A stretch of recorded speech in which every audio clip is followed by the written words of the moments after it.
This is a new tool for removing blood clots. It was invented partly by accident, and it works by wringing the red blood cells out of a clot and leaving a dense bundle of fibrous protein that can be easily removed. The scientists who designed it call it the Milli-spinner, and they think it could be a safer and more effective way of surgically clearing dangerous blood clots from the lungs or brain. This is what the Milli-spinner looks like in a pig kidney. It's a tiny device on the end of a long catheter that winds its way through the blood vessels until it reaches a blockage. Currently, a standard surgical method would be to use a catheter like this to simply suck up a clot.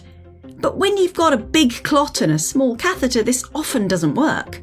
The team behind the Milli-spinner started out trying to do the same thing, use suction to physically pull out chunks of clot. But the spinning motion that they were experimenting with had another unexpected impact. As well as suction, it also created shear forces. Imagine a loose ball of cotton wool. As you roll it in your hands, it gets smaller and more compact. Something similar happens in the clot. The red blood cells get squeezed out, leaving just a small, dense ball of fibrin.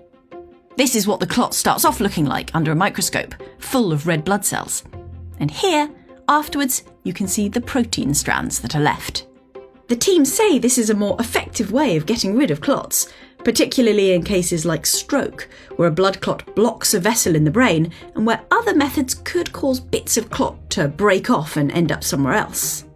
So far, they've tested it in plastic tubes like these and in pig organs, but the hope is that this new technology will be undergoing human trials in the next few years.